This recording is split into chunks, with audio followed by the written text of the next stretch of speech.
Seigneur, que ta grâce, seule ta grâce. Nous voulons instaurer un état de droit.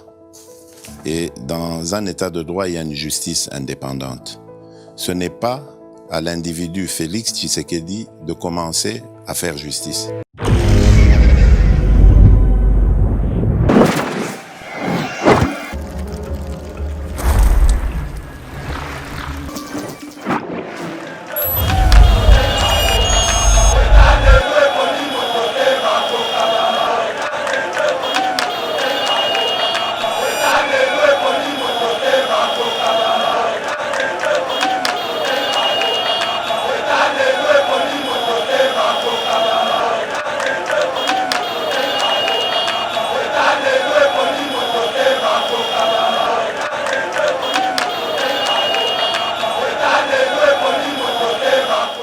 Batu oba dangi na kati ya rapport mapping ndeko naya na ngina fungola yo lisolo fungola lisolo ils ont des coins miniers. Ça veut dire 1 2 3 4 5 mabulu ya or. Place guerre eza. Eza ya général Kwanza na Kinshasa qui donne des armes na ba rebelle va continuer kocha instabilité. L'objectif n'est pas de tuer les Congolais. Oui. Lufu je crois ça frontière biso na Angola. Mais moi ça na lufu ndeni. Albiso otali frontière Cameroun biso na Angola. Otali ndenge ba militaire angolais baza kuna. Otali na ba militaire congolais baza koto oloba. Ko eza sécheresse na kati armée congolaise to ezani.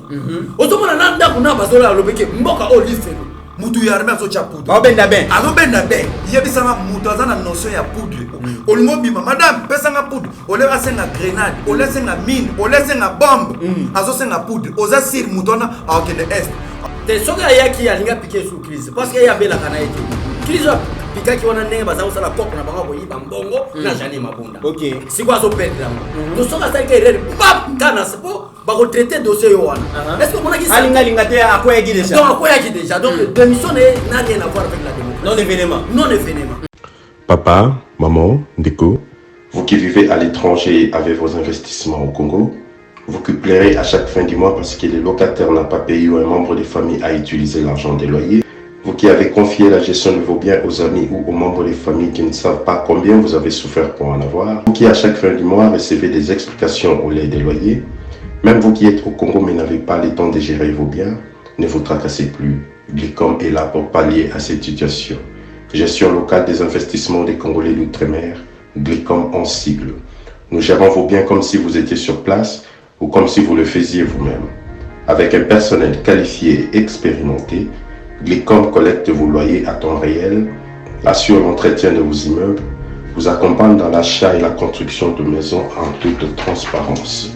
Aussi, pour éviter des conflits au sein de la même famille, confiez la gestion du bien commun à Glicom pour un partage équitable et équilibré à tous les héritiers. Pour plus d'informations, visitez www.glicom.solution ou appelez au plus 243 97 94 12 145. Papa, maman, Ndeko, yomotofani na mikili ya bapaya, to oza awana Congo, yomoto locataire ayokisa pasi poza mosika, kolela esili. Na Glicom, kimia na motema. Très heureux de vous retrouver, mesdames et messieurs, et bienvenue à l'éveil patriotique Yeba TV. Les lots, encore une fois de plus, te retrouver bien parce que l'actualité oblige. Salubrité de la ville de Kinshasa, Gentini Ngobila, Azali Kosala Nini, Bokomon la vidéo, Bazali Koteka na salité, Tozo Kima Covid-19, kasi Gentini Ngobila Azali ko exposé ba quinoise na ba quinoa na ba maladie et belé o ekoki ko donc la biso à travers salité o ezali ko régner la ville à Kinshasa. Kinbopeto eza nango illusion, eza nango bongo slogan ya pamba. Deuxième sujet, pourquoi l'insécurité persiste à Beni? Ezali nini? Est-ce que ezali corruption? Ezali ko régner une armée? Est-ce que ezali affairisme ya ba officier? To ezali impunité? Tokoye ba cause vraiment ya insécurité ndenge ezali ko persister na Beni. Kester ya Assemblée nationale aboyi ba destituer le la Janine Mabunda et compagnie yemoko à travers ba avocat na ye atini lettre à démission azali bongo na Kenya pour se faire soigner kasi a démissionné donc a facilité bureau ya Mboso Kodia donc ça la musala pour ko destituer te yemoko a démissionné. 34 députés venus du PPRD au adhéré à FCC, bazali ko réclamer perchoir, ça veut dire que présidence, il y a Assemblée nationale, Togo Tala Likambo Oyo. Est-ce que le président Félix ne peut pas créer sa propre classe politique? Au lieu de travailler dans bateau, va travailler bon na Mobutu, na Kabila Laurent Désiré, na Kabila Père, les lois comme il travaille. Est-ce qu'il faut créer classe politique n'a été pour que tout soit nouvelle gouvernance? Voilà, pour tous ces sujets, Toyambe Libino Bongo, président et Parlement debout, 10e rue, Abbé Cholet, l'homme aux armes non conventionnelles, Bokoyo Kaye, mais aussi Toyambe Bongo, Era Ramsès Oazali Bongo, coordonnateur, il y a mouvement Génération Consciente, à Salarapé, éveil patriotique Nandenge Nae, Bato Bazalaka, abonné à Facebook. J'espère que vous bien parce que Azali Lissou Moutou a présenté à travers ces deux personnes. Toko examiner ba sujet oyo to kotanga Abbé Cholet. Bonjour. Bonjour Mitterrand ya, merci beaucoup na équipe staff technique ya Yeba TV na cadre veille patriotique. Pe merci na bandeko balandaka biso, vraiment on est là ensemble na ndeko na biso pour na cadre veille patriotique. Très bien. Ko mona lelo to boyi ba missile mais to ko expliquer de la vérité, qu'est-ce qui se passe en insécurité, quelle est la compétence la Argentine Ngobila, est-ce que aza compétent pour la gouverneur na insalubrité oyo. Ils ont réuni na kati ya ville Kinshasa. En attendant, il y a une maladie qui guette le monde, coronavirus. Oyo, peut-être comme on a dit, peut-être c'est lui l'auteur de cette maladie. Voilà, merci beaucoup. Très bien, Era Ramsès, bonjour. Bonjour Ndegonaya, bonjour Navandegonyo Soyeba TV, bonjour Pena Ndegona Biso Cholet. Merci beaucoup pour l'invitation à l'élo. Je suis très content à grand frère Mokoya Komba. C'est un grand plaisir pour moi. Mesdames et messieurs, Toko Seli Chantini Ngobila Makamute, Bino Moko dans la vidéo avant de ya poser à l'émission.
Abbé Cholet, oti kolanda bongo vidéo wana bakinoise na bakinois baza exposé na ba maladie parce que image oti comment na isa na marché central. Gentini Ngobila a atambusa qui a fait déplacer le président de la République a ko ignorer opération Kingopeto. To comme wapi une opération Kingopeto. Yango no zomona batebele peut-être pas comprendre ngate yango na de na benga ngo indiscipline politique. et pas Argentine Mobile. Ce qui n'a lobby bat pas mon akama. Mais au bana wana bazabo, ça c'est de l'indiscipline. Et ça on a que papa pesi mi beko boye na 18h mutako tate. Donc le pays c'est toute une institution. Le pays c'est comme la famille. Otozana tata mo c'est le président de la République. Dès qu'ils ont fait sa institution mon frère, ba instruction plutôt mon frère, il faut la respecter. Au moment où on a la démocratie, chaque institution, chaque entité, que ce soit les entités territoriales, elles sont indépendantes. Mais tala makambo au Argentine azosala. Centre-ville les ana commune à Gombe. Miroir ya ville à Kinshasa. Les autres qui ba américains, ba français, ba Thomas Banda. On a dans troisièmement, on a dans la commerce, troisièmement Bokassa. Là où même siège de entrée à Rwakading, entrée à Rwakading pour Bima na Prince Kassab. Otala niveau ya kulo. On ne sait pas ngobila kufo qui azali donc azola kisaka casquette nae. Il y a PPRD, comportement Kabila. Otala niveau ngobila donc commissaire ville, marché central, il y a capitale. Donc il y a capitale. Kinshasa. Et ça honte. Vous devez garder toujours comme gouverneur et ville Ngobila. À niveau donc ça somme. Et ça sonne. Et ça honte. Votre langue ba maman bazoteka. La carte ya poubelle. Vraiment ça honte na Ngobila. Et ça honte na gouverneur à ville Ngobila. Et ça sonne. Est-ce que nous avons mis Mitterrand là? Au bureau, il y a Argentine Ngobila. Maman niveau bazoteka. Bureau Argentine Ngobila. Gouvernorat il y a Kinshasa. Ceux qui veulent pas manger ça sonne. Gouverneur à Ngobila. Ça c'est quel gouverneur? C'est quel gouverneur? Ozana loba muke okikoloba. Papa oyo za soni makasi. Kolaka bambongo bataki ko sawa. Mbongo basala na moni. Bato bavandi gauche à droite baoteka bio na bango po epenga. La normal ta. Non papa, la normal te. Aluka moyeni ni basa arranger po. Kolonga to po ta ba. Est-ce que okiko s'adresser muke na président de la République? Pati Béton. Très bien, Era Ramsès na marché central au moins 6 millions de personnes d'Afrique Takayango. Mais dans la salle qui en fait, dans le niveau parole par rapport à merci. Abbé Cholet a touché fond. Moi, je ne vais pas aller vraiment dans les fonds parce qu'il y a la vente dans la Kinshasa. Moi, je vais aller dans la forme. Forme, j'interpelle la diaspora. Tous les présidents et moi, on a poto. Batou o bazana notion ya propriété ezaba na poto. Je pense que les cris d'alarme à Bécholé, il faut interpeller diaspora pour pas comprendre que bakenda kaka kofanda te kolia bambala. Otozo lela lelo, je pense que à part mwanda mu ya batou na chef de l'état, tozana manque ya batou bazana ba valeur na ba principe moroboy. Pour monter à coller la carte, il y a propriété, il faut qu'à la PK propriété. Ozomona, si on a un département où il y a salité, Ngobila lela déjà que akutara mbongote. Na carte il y a caisse, il y a batikele banyongo et pas André mais côté que la montu banyongo, ils ont exclure te batuba vivre quand même na carte ya bopeto. Ce qui boyeba qui boza qui prêter, il y a remema bopeto na kin, il fallait pas banda campagne kin bopeto. Campagne kin bopeto et souki na bapano, campagne kin bopeto et souki na banzembo. Mais le vrai problème, il y a Bopeto, bakoki ko résoudre en monté. Ça pour autant plus loin, on a s'attaquer.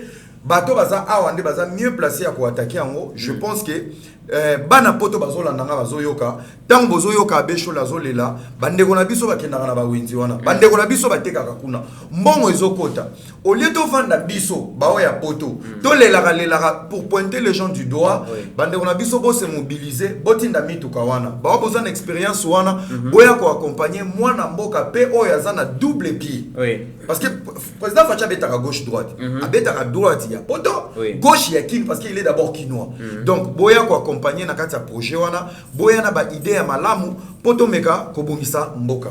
Très bien. Abéchole, siko et ceux qui te lobby Chantini Ngobila, bon, tokoki ko condamné mon côté. Bah député provinciaux à ville province à Kinshasa, rôle na bango ezali nini. Essayez quand même à contrôler gestion ya Ngobila. Ceux qui Ngobila zali ko pérenniser biso azali ko tika biso na kata salité auto héritant on a André Kimbuta, rôle ya ba député provinciaux zali nini. Donc jusqu'à présent, ils sont à niveau national. Néanmoins, il y a sacré parce que il n'y a aucun mauvais troupe. Les Arabes n'ont pas mauvais chef. Les autres ont fait l'Assemblée nationale parce qu'à la tête était Joseph Kabila. Et en tant que journaliste, qui était Joseph Kabila. Je crois bien. Maintenant, les autres Félix Tshisekedi Azali n'a pas changé. Mais on a regretté. Et ça, le système où on a député Belé va changer. Le député Kabila a dit que nous faut attaquer le gouverneur. Dès qu'on attaque le gouverneur, que insalubrité par exemple dans la ville de Kinshasa précisément dans le marché central. Le gouverneur a mis $3 000 parce que le gouverneur Najib a député plutôt député à Kahimono. Ozomona makambwane koli trop même na maboka député. Ozomona ba député belé azowelela ke no postuler pas okanela ba membre gouvernement. Na osala monso de censure, na osala monso de défiance, monso de défiance wanta on osala ngo akolukanga tango akolukanga na ozo 50 000 ba na lukata lo pa mon ensele.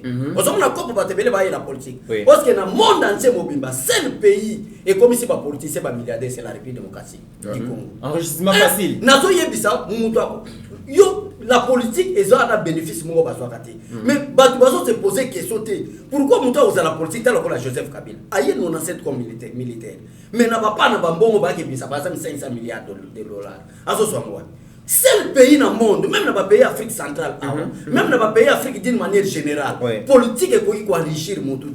Mais bazo se poser question n'est-ce pas c'est à 20 ans. Batebele les lois comme milliardaire, Kabila milliardaire, Zoé Kabila milliardaire, Jeannette Kabila milliardaire, Général Tamofor milliardaire, Général Dionumbi milliardaire, bateau nous sur ça qui va proche Kabila va bocher tout le monde va milliardaire.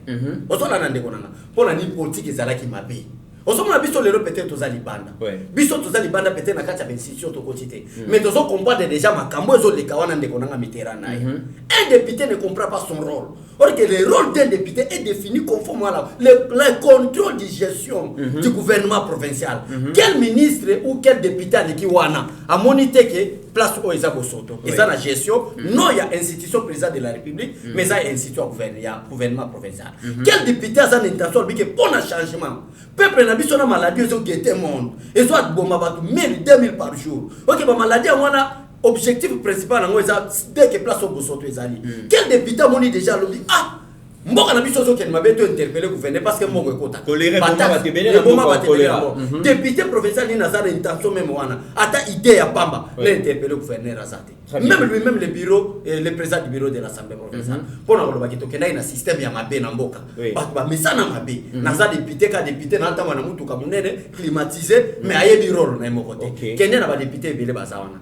Na boy na tanga ba kombo bata ezana batebele baza ko le garder mission ba kiosque ba mususu lelo peut-être ozana ba ona union sacrée mais baza ba député provinciaux ozona na ndeko nanga mais rôle na bango baza ko sala ba mission na ba kiosque à l'époque lelo ezana ba bungisi wana nini intention ezana ki ka baza ba député na boy na tanga ba kombo parce que lelo fati azana posa ya union sacrée ana posa mutu nyonso to sokola batu mémoire mais bato ba bimaki ba député baza ko le garder ba kiosque oyebi bango tala André Kimbuta tala boy lelo baza ba député baza ba ministre te pona ko ba ke mo conseiller biso gouverneur ndazo sala mabe mais baza ba député or que la constitution peut ba député provinciaux ya ko interpeller même lui-même le gouverneur na tanyo so bango ba même pour ça la motion de censure ou de défiance place ba moni que gouverneur a incompétent. Très bien. Oyo Jantini Ngobila sali et ça incompétence totale. OK. Voilà, merci. Très bien. Era Ramsès, que faire pour que les Cambouais insalubrité et si là André Kimbuta Bundani a quitté 12 ans en tête de sa ville province à Kinshasa, héritage de Tika Yango,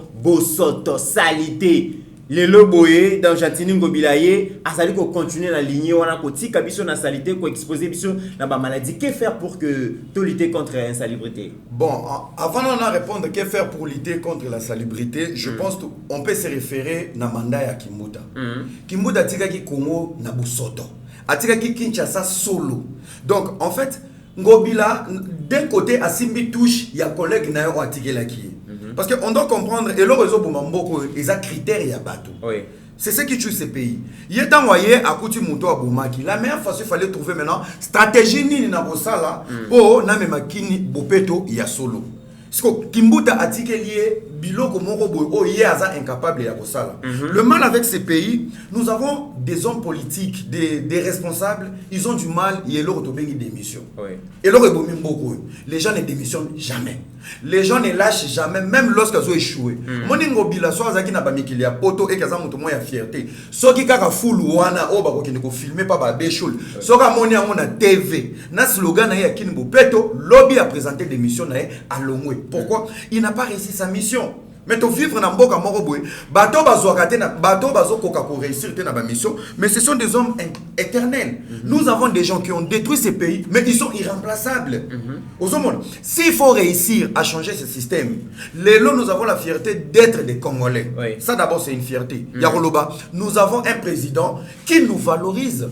Quand à la place Touti, le président Moroboy, à sa simple présence, valeur à Congolais et Zongi. Dans la scène nationale, internationale, et partout en Afrique, on est respecté. Alors, la solution est qu'il n'y a changement. Et c'est quoi ces changements? Tellement tu suis président Yassika. Pourquoi pas tous les gouverneurs Yassika? Batu onyo sonanu ba salate, rôle na bango na mboko izani. Nous avons plus de 30 ans à Batu Oyo. Comment combo ya tata morobo? Yango cerveau na ye, ezaka na dynamo, yango cerveau nezaka na groupe électrogène, yango cerveau nezaka cerveau moko na mboko. On en a marre d'écouter les mêmes noms na matoi. Kaka combo wana, yango nezaki na Mobutu, Oyo lobaki liboso, beshole pa lobaki yango. Kaka combo wana, eyena Kabila le père, kaka combo wana na AFDEL, combo wana lelo, ils ont se retrouvé na union sacrée. Merci pour ces combats politiques, mais ça pour autant produit. Il faut maintenant des nouvelles têtes pour un changement. Changement na tobandi na Kinbo Peto. Ngobile fois longo. Or pour remplacer Ngobila, il faut Moutou Yassika. Donc dans le département on doit changer de nouvelles têtes pour la vision Yassika. Bato ba ko adapter souci à chef de l'État, il faut la Mitou Yassika dans le département. Très bien, mesdames et messieurs, vous comprendre que Gentini Ngobila Azali sous la place n'a été na gouvernorat. Sous d'autres cieux, bah salité on a la matière première et entreprise au Sengil ba pesa en deuxième vie. Mais Abisso a objet ça la deuxième vidéo. Voilà comment est-ce que Gentini Ngobila Azali côté patepa. Deuxième sujet, Ezali Likambouya Est, Abécholé, déjà, tous en mois de janvier, les lots déjà le 12 janvier, mais Batbakoufi déjà plus de 50 dans Est. Insécurité dans Est, Ezali ko persister. Est-ce que Ezali Likambouya corruption dans la armée, toi Ezali Likambouya affairisme, il y a officier, il y a armée, toi Ezali Likambouya impunité. Finalement, qu'est-ce qui se passe à l'Est? À l'Est du pays, je voulais d'abord préciser, ce n'est pas la guerre. Ok. Guerre exacte na est pays wana vraiment il faut tous la clair wana na éviter la kopesa ngo kombo ni terrorisme banditisme kikulunanisme ou quoi je dis na éviter kombo ni na ko pesa na minute oyo na makangwana parce que tozo ba beke no isa groupe ya armée na kati ba groupe za armée wana isa na kati kuna bazali infiltré o bazo coopérer na ba militaire congolais raison pour laquelle na kebisa ka batebele ba kusa président Félix Tshisekedi kanga boye sala ba mbam a éviter place ni mboka ezalaki mboka o ezalaki sous conduite ya Paul Kagame à travers ba français na ba belge balinga ki te mboka o soit développement balinga ki te mboka otala mboka lokola Congo lelo tozana ba entreprise aminenete lelo tozana eloko moko te même un petit pays comme le Rwanda qui ne produit absolument rien mais bazana ba entreprise ba ko sala baso vivre paisiblement na mboka na bango or que ça qui complicité ya France Belgique et commissionnaire na bango na kati mboka o zaki Rwanda. D'ailleurs il y a un rapport il y a Nations Unies et où tu peux élaborer que ba militaire rwandais bazana son congolais. Conseil de sécurité a fait cette résolution mon côté. Madame Leila Oazali représentant il y a Nations Unies à Congo. Aucune déclaration. Voilà premièrement. Deuxièmement mon frère Mitterrand, nous devons prier pour notre président Félix Tshisekedi parce que c'est ça la raté. Mais le Grand Kivu qui comprend Nord, Sud et Maniema, mais le lieu de la République du Volcan. Je vous dis la vérité. Parce que qui peut croire à l'époque batuloko la général Moussou ba généraux et belé bazaki wana mutuloko la John Mumbi azo formation militaire wapi na kati ya règlement d'ordre intérieur ya ba militaire na kati ya organisation ya ba militaire ezana place mokote ba loba fonction inspecteur général de FARDC création Kabila na kati ya organisation ba militaire ezana place mokote to loba ki zone de défense ou zone regroupée ba 3-4 provinces ba benga zone de défense ezaki intelligence Kabila pour balkaniser l'armée na kati ya balkanisation ya armée wana quel congolais oh le Mitterrand oh batebele balandaka les États-Unis partout dans le monde Mitterrand kotangela biso ata 10 généraux militaires congolais basalité ce sont des infiltrés nazo ebiso information est assez certaine aujourd'hui zone de défense oh ezali ya il y a Katanga, zone de défense D. Oui, ce soit Katanga, et ce soit province orientale, et ce soit Grand Kassai. Au moment que basa zone de défense D. Mais au moment na kati kuna des Rwandais na officier militaire moko asa congolais. On a beau kotanga Congo pour na battre la mona bato. Ndenge to yibaki. Ozolanda parce que ngaba kosala ngariye. Mais ba kuloba sala muto bato makuna mabi. Donc ozomona ke basa ba Rwandais na ba Rwandais. Maintenant qu'est devrait faire le président Félix Tshisekedi? En attendant, président Félix Tshisekedi a continué à pouvoir sika ba jiera kota kukuna basa ba jiera laissé par Kabila, bénéficier basa belé président Félix Tshisekedi a banni dans formation ba militaire congolais. OK. Oh, les lots déjà n'a plus de 12 000 militaires formés, de commandos très bien formés par le président de la République. Alors, on va comprendre que Félix Tshisekedi a formé déjà les militaires. Oh, quand on a 12 000, on est capable de faire en Rwanda. Maintenant, on va réinsérer, je vous dis la vérité. Bato baza boter à Makambouana, d'ailleurs, rapport Mamping est clair. Bato baza boter kuna, officier militaire baza kuna, officier généraux baza kuna. Ozolanda de kuna, na kata rapport Mamping wana. Oh, bazali cité na Makambo ezosala makuna. Nde ya ozomona, esuita mula ipo na mboka na biso. Très bien, Adécholé, Era Ramsès, plus de 12 millions de Congolais tués. Guerre pendant donc duré presque 25 ans yango tozo kende. Finalement, Bakani Saki que la guerre à l'est c'était Joseph Kabila, tozo kende 2 ans, Kabila a sur la tête Sambokate. La guerre continue à arracher les Congolaises et les Congolais. Finalement, est-ce qu'ils ont la corruption, ils ont l'impunité ou soit ils ont bongo affairisme dans l'armée? Bon, premièrement, moi je suis né à l'Est, précisément à Goma. Okay. Donc je pense qu'il faut définir ma réunion sur Abéchola Loba. C'est vraiment la vérité. Ouais. Mais on appelle ça moi point. Les affairismes. Affairisme, pourquoi? Parce que Nakati armée. Nakati armée, les affairismes, et je n'ai pas éclaircissement par rapport à l'Ikamoué, les Ghana Est. Ouais. En fait, vous savez, on avait au sommet de l'État un militaire. Donc, au jour d'aujourd'hui, la responsabilité de l'Est est là, Fachi, mais il faut là, à 20%. Pourquoi? Parce que dans Moka Oyo, il y a soi-disant, entre guillemets, un général-major, il y a force terrestre, Oazaki Namboko, incapable de finir la guerre pendant 18 ans. Donc, ce qui fait que, affairisme, on est botamina nini. Pourquoi Abécho l'a soulevé que dans chaque département, il y a armée, la police, il y a toujours un tout Rwandais avec nous. Nazo kende ce qu'on a fond on est utawapi et loko bomi mboka oyo tozalaka na kadogo au sommet de l'état mais ba commissariat officier supérieur. Un militaire ne négocie pas.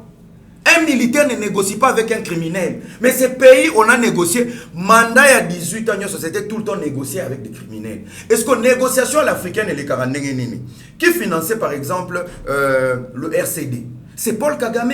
Et le financement n'était pas que l'argent, financement qui logistique, n'a pas tout. C'est que tant Paul Kagame qui est rwandais, il doit financer une rébellion qui est qui est le RCD. Tant on appelle ça américain, des militaires rwandais pour déstabiliser le Congo. Parce que tant on va déstabiliser le Congo, et comme ce qu'on a accord il a cessé les faits. Et qu'est-ce que lui doit gagner? Il doit gagner, ces éléments doivent aller jusqu'au sommet de l'État. Ça veut dire RCD qui est balobi rébellion moro ya ba congolais bazo revendiquer logo moro boy batu bazo bosa na tata ya RCD za Paul Kagame. Maintenant lorsque bozo signer ba accord ya cesser les faits, bon négocier na ba rebelle, ba membre la bino baza combien? Qui fait les statuts ya ba membre ya RCD? C'est Paul Kagame et qui vous envoie maintenant pour collaborer avec vous. Bazo ya au nom des Congolais, les lopoto kanga bango so bakatisi Kigali bazonga dans la constitution rwandaise dans l'article 6 ou 7 si je me trompe pas. Un Rwandais peut aller travailler à Moscou, ici au Congo. Mais Moukola Kozong et Indeli, so à côté Kigali, Batalika Kana Zolo na Congo. Je suis Rwandais, mais j'étais ministre au Congo. Papa va payer carte ya Rwandais avant ni.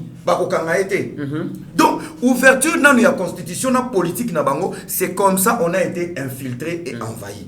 Affairisme, je vais expliquer encore vite fait. Pourquoi on a un affairisme? Depuis l'Est est déstabilisé, c'est depuis le Rwanda commence à se construire. Moi j'étais à Mouzizi, j'étais à communautaire du lac. Les Rwandais vivaient de l'élevage. Les Rwandais Goma. Le sous-sol rwandais est pauvre. Plus l'Est a été déstabilisé, plus le Rwanda était riche, plus les généraux traîtres. Oh, baso ça l'affairisme, awa, basomba ba immeuble. Salaire à solder ça combien? Mais Tambola na Gombea, au 7 niveaux, 8 niveaux, il y a général. Donc, plus le Rwanda ont développé dans l'insécurité à Est, plus il traître, oh, bazana kati affairisme, officier, bazo bonga na kini, baleki ba généraux lelo na Kinshasa na Mbongo, bazate. Donc, ce qui fait que La guerre à l'Est, depuis Fachi est au pouvoir, au Roki Kokendekotala, bateau, batala Kanapoto, batala les marchés en ligne, les bourses, les Rwandais est en chute et en baisse. Pourquoi? Il y a un chef au sommet de l'État qui se bat pour Kimie Kota na Est. Mais Kimie Zokota te pourquoi? Na rapport mapping wana. Batu wa batangi na kati ya rapport mapping nekonaya na ngina fungola yo lisolo. Fungola lisolo ils ont des coins miniers. Ça veut dire 1, 2, 3, 4, 5 Maboulou ya or. Place Guerreza. Eza ya général Mwazana Kinshasa. Qui donne des armes na ba rebelle, va continuer à instabilité. L'objectif n'est pas de tuer les Congolais. Ou les un sabotage pour la même insécurité, pour la kimi sabato. Mais l'objectif c'est de s'enrichir. Vite, va exploiter. Tala, peuple a zaneka échantillon. Tobo manan, France 24 a filmé. Bato ba koufi. L'objectif est sabotage de la vie à la Congolais, mais derrière les sangs des Congolais, il y a l'argent qui s'est. Et Momones est divisé en deux parties. Les Rwandais construisent. Les Rwandais aujourd'hui est devenu vendeur et orgo légal les Congo. Mais la production, tout y pourcentage de la production, mais tout y a vente et belé. Donc il y a un souci.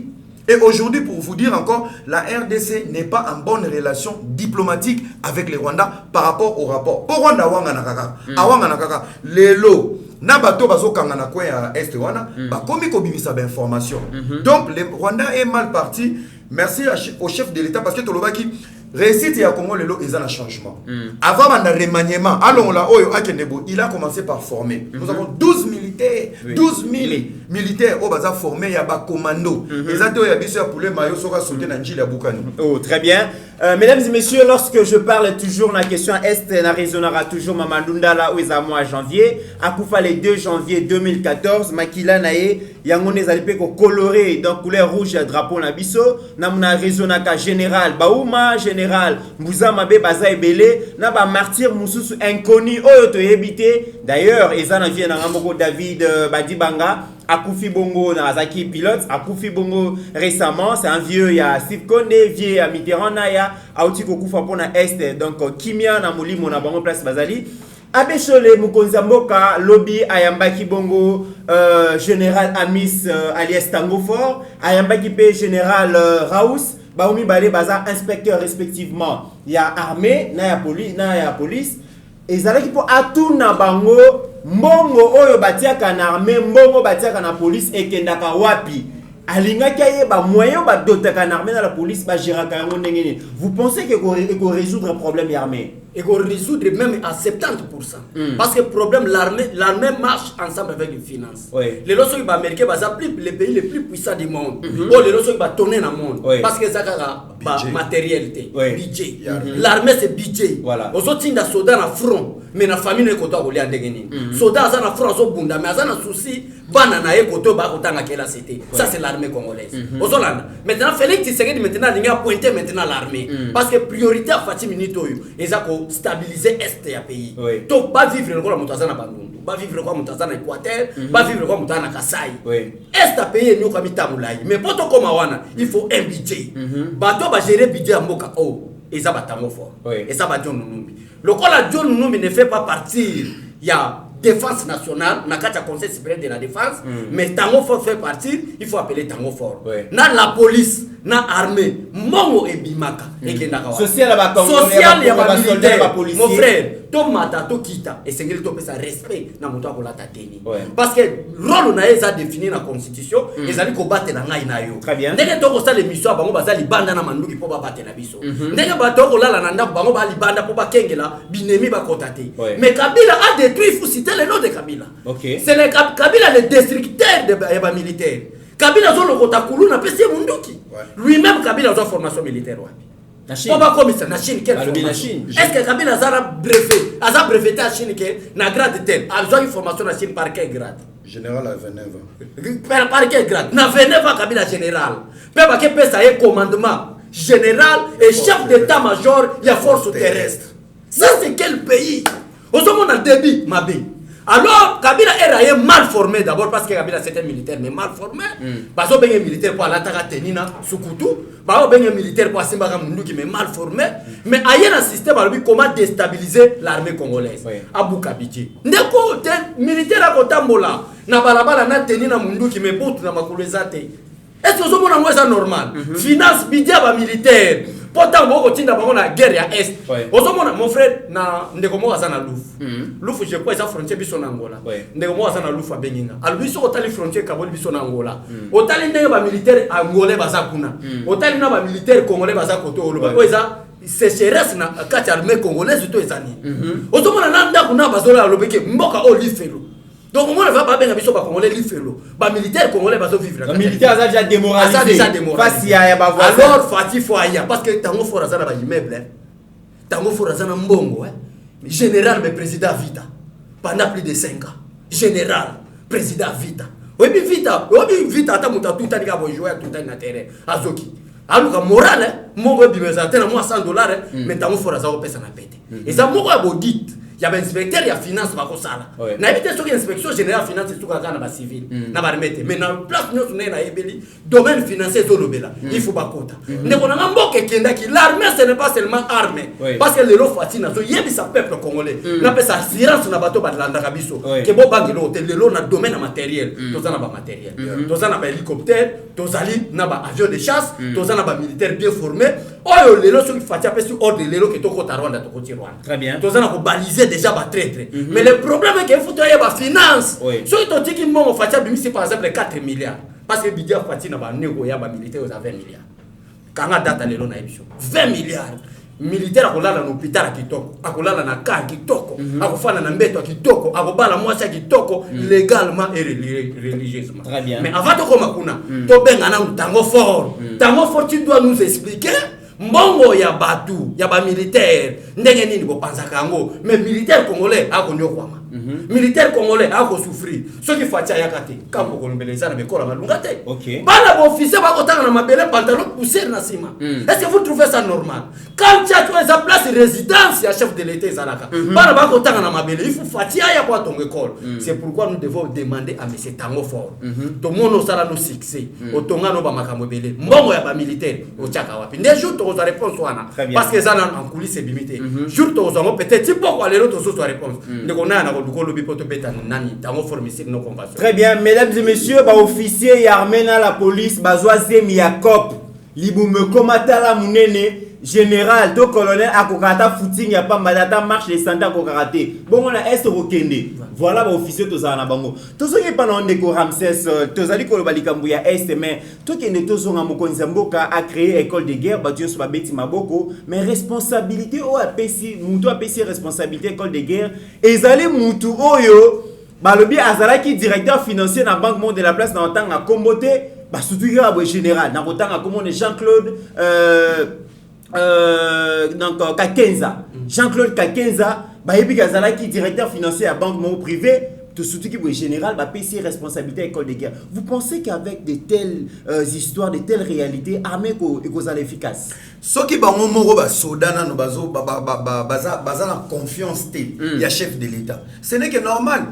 Mukonza mboka sala ka RRT naya sala un jour bokende yeba TV DG Shadrack Nakonde bolega kana oya président de la République asimboka na lipeka boye. Oh mon général naya soke bimi na presse lobe comme général. Mukonza sala ka RRT. Il sait pourquoi il a nommé ces messieurs.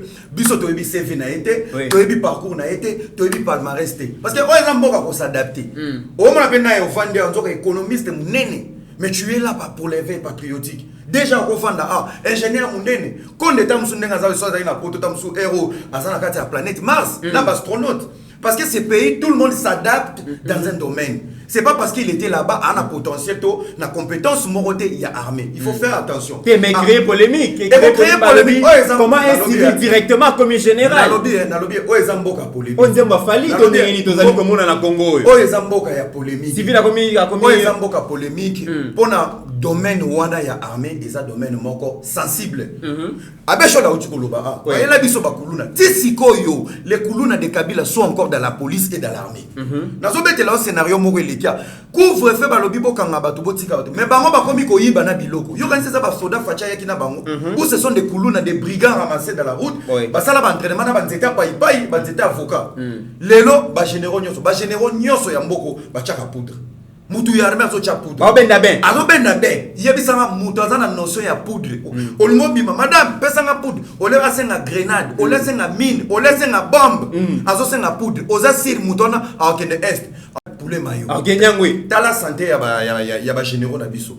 Tout ça c'est pour dire mboko ekomaki na ngolo la jungle. Mais on va restaurer l'armée. On doit arrêter de tout critiquer parce que Fatia, chaque fois quand il agit, on critique, après Tokangi Mounongo. Quand il agit, on critique Tokangi Mounongo. C'est le seul politicien à la maîtrise de la politique. Pourquoi? Nous tous, on est en train de s'improviser. Comment Mobima, tout le monde a s'improvisé? Moutoyebi parcours à Kassafou Boazate, Toyeba qui est le premier président. Moutoyeba qui parcours à Lumumba, il s'est imposé. Joseph Mobutu, tout le temps, il a commis à s'improviser. Mouzé, homme d'affaires, qui a abandonné même la politique. J'espère que Barnabé a zola nanga konde kata émission otini la Barnabé Bambuma Barnabé Bambuma kozwa dans la prison là. Oui, Bambuma mema ikuna nga na Bambuma nga ba fruit. Barnabé ayoka musée a été bakende ko lukaye pona ko luka échantillon ni ko déstabiliser mboka o. C'est ça la mission de l'AFDEL. Et la mission de l'AFDEL, la continuité, c'est l'insécurité de l'Est. Mais je pense moi na mboka o aza lelo alia politique Asukola politique, ayebi likemba opposition, ayebi souci à Congo. C'est lui qui souffre dans ces pays plus que Félix Tshisekedi Azati. Mais je te dis, Maramio saison à Nanzela, débat on a ba polémique concernant l'armée, ils ont un département mon sensible. Tango fo ba benga bango ba tuna bango. Ah yoko mina 18 immeubles na Kinshasa. Mon caporal, premier agida, azo vivre ndenge nini? Basi ba soda baza ndenge nini? Avec un pays comme ça, ba soda ya solo, omoni mboko yo. Nous devons respecter les militaires. Ponga so na soda na ba condition ba vivant na boka mundu ki na boka tini. Mais ils sont restés loyaux malgré cette pauvreté. Il y a un moni chef de l'État soucié Zabayeba comment changer la vie et le social des militaires. Très bien. Mesdames et messieurs, je m'excuse pardon aux allez-y.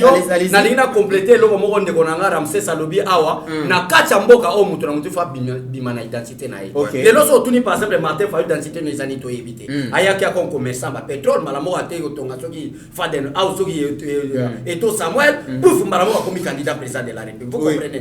Mais Félix Tshisekedi mutu na mutu aye bidon atoza mutu aye DPCT okoyeba CV ya Félix Tshisekedi moi na Etienne Tshisekedi wa mulumba wana premièrement lelo oyo nepoka Mobutu afandi awa okomona na kati ya province parce que peut-être Ramsès abota mi libanda mboka oso na kile mais biso to abana to bota mi na kati ya villa kipiti na province d'intérieur biso to yebi malamu ke na kati ya province général azalakate général azalakate atoza général nani donc atoza commandant à province okoza na général te soki grade asuka colonel donc mon conseil numéro 1 niveau à province à colonel mais Kabila yé a commis au-dessus 4-5 généraux dans la province parce qu'il va commis plus de 500 côté armé il y a un zonga qui n'a qu'à qui opposé dans nous question tout solo la nanu likambo John nous besoin formation militaire parce que ils ont une étape pour monter comme général ils ont preuve moko boy faut approuver devant le peuple et devant les chefs de l'État que tala makamuna bundeli mboka ngoyo après ba pesa yo kola parce qu'on a kati na no ndeba beshole yoga non parti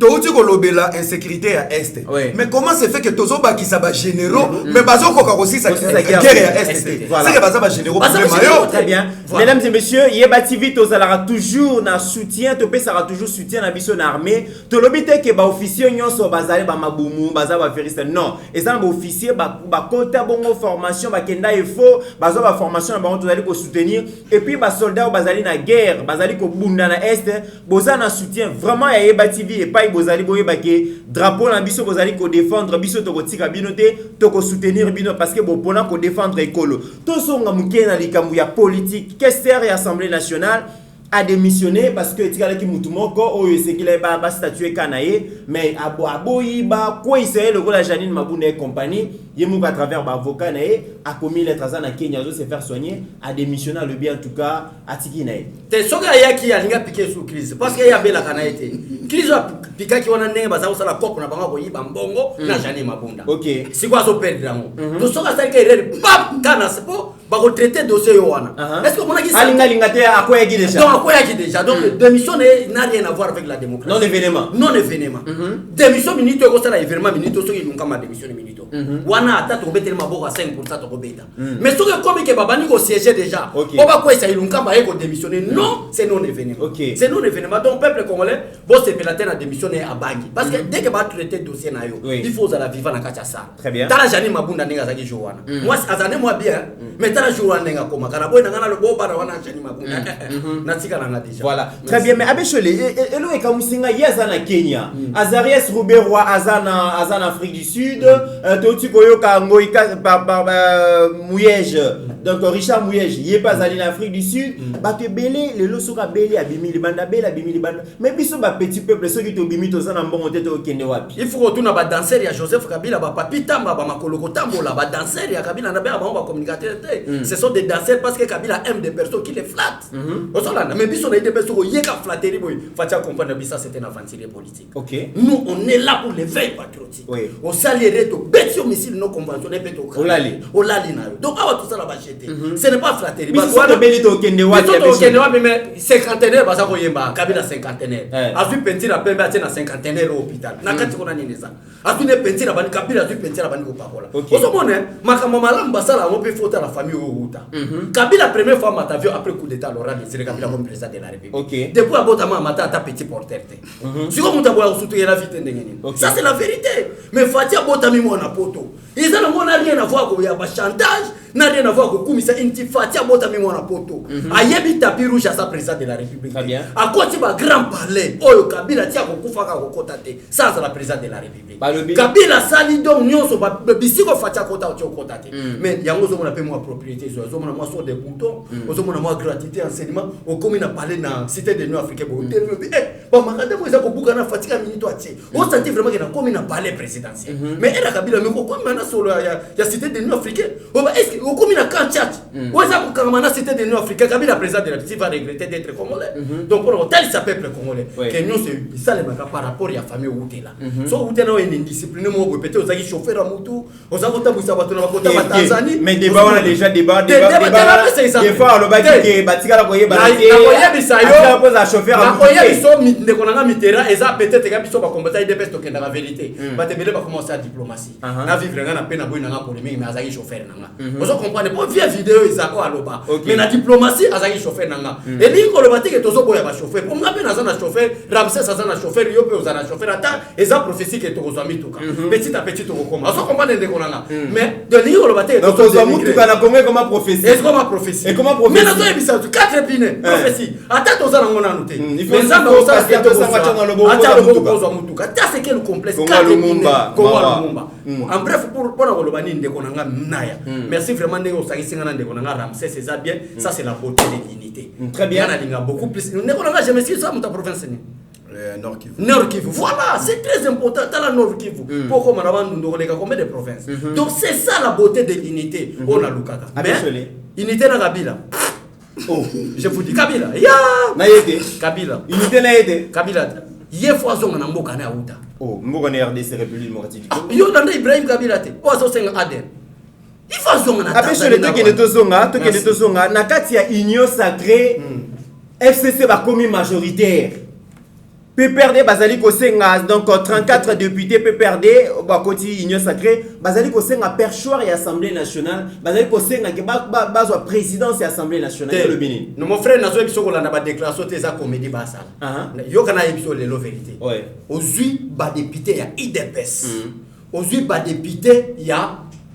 AFDC bati lukwebo ozui ba député ya ensemble pour les changements ozui ba député ya MRC c'est ça d'abord la majorité parlementaire Ok. Je vous dis la vérité. Les restes, parce que na boy na coincé pour maloba biso to lobanga bazu vidéo ba la président de la République. Tala biso to. Ba komi ko banga bien. Ba komi ko banga mais c'est le président. Tala to linga to ya tala makambo Gili alobi. Tala makambo Ramsès alobi. Tala makambo yo kaso alobi. Tala makambo Abesho. Nazo biso makambo solo. Na boy nanga na kota na diplomatie. Donc komi ko banga na yo. Nazo banga te mais nazo lobe la peuple vérité. Ba ba bazala wana. Ba kezo vidéo. Le problème est que trio ezali entre IDPS ensemble pour les changements MLC na AFDC batch c'est ça la majorité parlementaire place bangonde bako ici bureau à Jani Mabunda oyo bato ba député bazo sala PPD bazo sala balingi ba kosa bato baza esprit faible on a koloba makambo parce que Martin Fayulu travaille en complicité avec Joseph Kabila makambo Martin Fayulu alobaki que F union sacrée ezali grossesse ya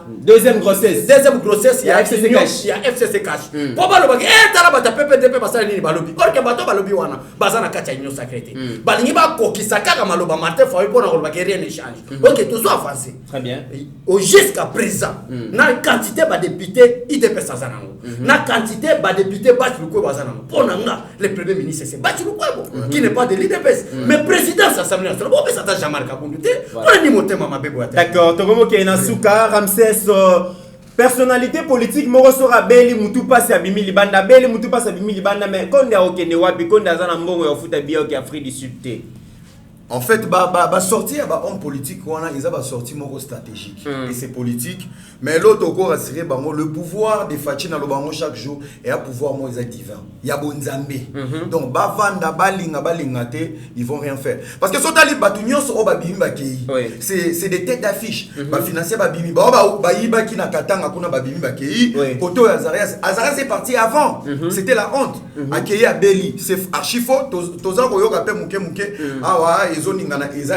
Peut-être à Bécho pour éclaircir Bisso, peut-être Vital Kamer et Semen Tozo Banda, vous allez évacuer l'Afrique du Sud. Mais j'espère que ils ont un mot politique, ils ont stratégique. On va bien là au Salibanda. Mais tout autour du Congo, on est en bonne relation avec les pays. Pour déstabiliser le Congo, il faut s'affilier à pays voisins. Rwanda, ils ont eu une opportunité de détruire le Congo. Le Rwanda est le mal aimé du monde. Donc il s'agit même de la population comme mal aimé au monde. Donc pour dire, ce qui est moi, parenthèse, moi, déstabilisation et Mboka et RDC, aujourd'hui on a 9 voisins. Mais si c'est toujours l'Est, ça veut dire qu'on a un traître qui nous aime pas. Et j'ai l'audace de le dire aujourd'hui, les Rwandais ont complice la destruction pays à Congo, juste pour nous puiser de la richesse. J'ai vraiment un message au président de la République par rapport à la Péchoir, l'Assemblée nationale. Député à PPRD, le bango ne faut pas yango. Et là, nous avons aussi des députés indépendants. Parce que Mboko yo, totongi yango trop na parti politique, ba autorité morale. Il y a aussi des indépendants au Bazali, baza pe belete mais baza na moi ba potentiel na bango ya osala. Otozo senga, bazo bunda na union sacrée, le peuple n'attend pas ça. Bazo wele la likolo, peuple aza na posa na ngote. Nga nazo senga. Tant qu'on va renommer, admettons, Eza, papa Nabiso Bahati Lukwebo. Critères nini, d'après eux, critères nini, à président de l'Assemblée nationale, le futur président de l'Assemblée nationale. Critères n'a les changements. Changement dans les langues, Eza n'a pas place nyonso, les chefs de l'État. Quand la vidéo est là, ça a raison. Si on a les changements, na niveau nyonso, des nouvelles têtes, mon frère, 2 ans, ils ont ébélé, Tokobeta Maboko, Tobosani élection, n'a pas politicien, n'a pas parlement, tant qu'on quitte sa maman, salaire, Mati Basoda, au coup, t'as député Moussou sur la front. Oh, nazo ebisa. OK, front. Critère Rolanda salaire. Rolanda salaire. Salaire on va mettre makas iserne. Tu sais aujourd'hui ceux qui chef de l'État va voter loi moro boké député aura $500. Tu sais l'Assemblée nationale est à la vide.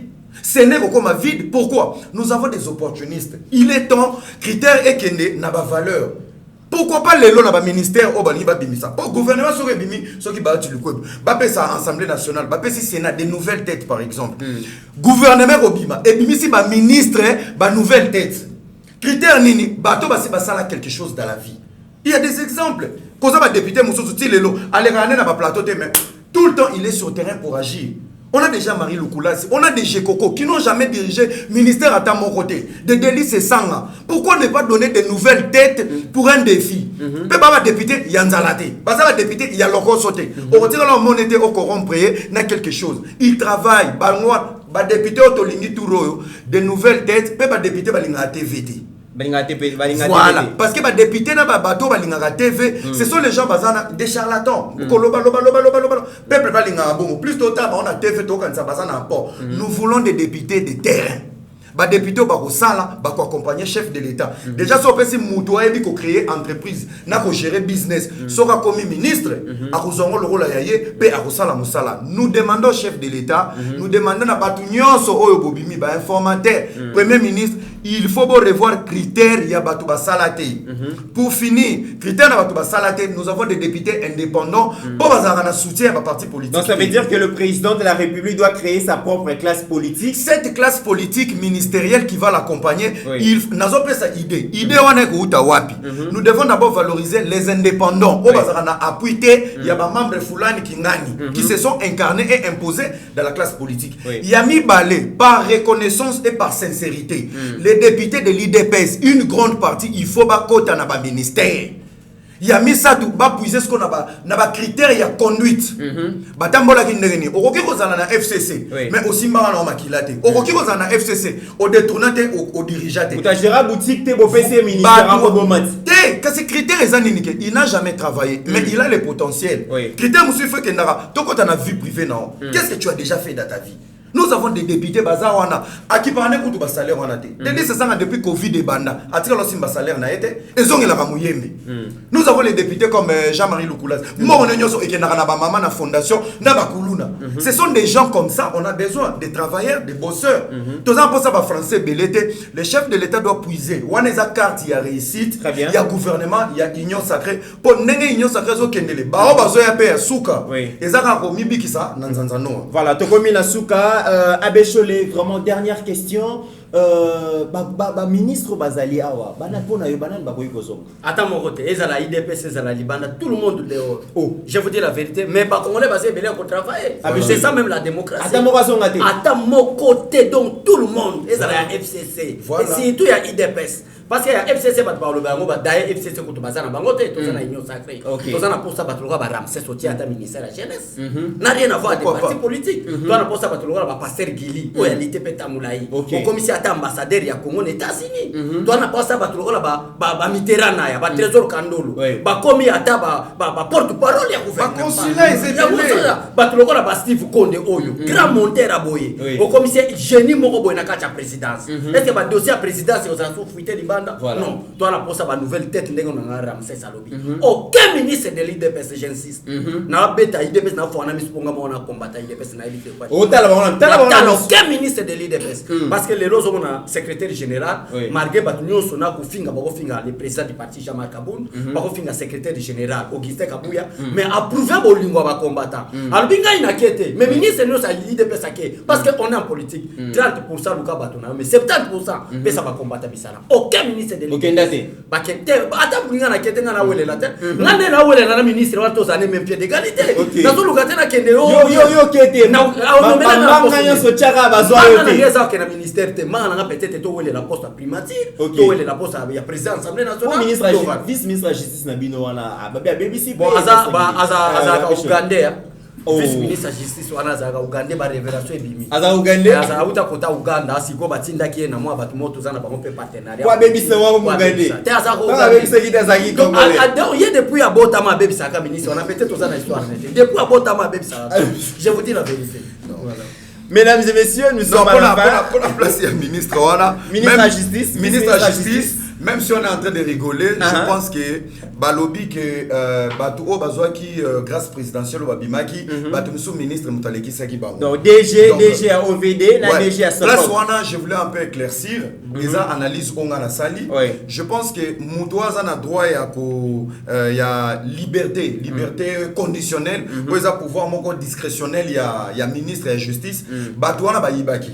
Ça veut dire tous rappel la liberté mon conditionnelle. Par exemple Batouana Bazaki déjà il y a libération conditionnelle par rapport à ministre de la justice et lui il a voulu selon Ngaï alingaki a collé ango na liberté présidentielle na grâce présidentielle ce qui fait que Batou Oya Bimisi wana peut-être ça peut faire polémique on ne sait pas le soubassement on ne sait pas ce qui est en interne peut-être bazongisi mbongo oyo et kangisa bango le problème est que Ramsès na kata ordonnance ya chef de l'état ezali na ba conditions pour être élu éligible. Bato bayibi mbongo, Donc, bato bayibi mbongo. Donc, il y a des conditions. Ça veut dire l'erreur peut-être et Salamaki na niveau à mélanger grâce présidentielle, peut-être na liberté conditionnelle. Mesdames et messieurs, voilà. Merci beaucoup. Nous sommes à la fin de cette émission. Ndenge boyebi kaka Yeba TV toza wana pona ko défendre ba valeur. Bino ba ministre oyo bo gérer ba ministère na bino bien te Ramsès Abechole ba bokozonga lisusu te. Ata bo lobby ata bo corrompre bokozonga lisusu te. Je pense que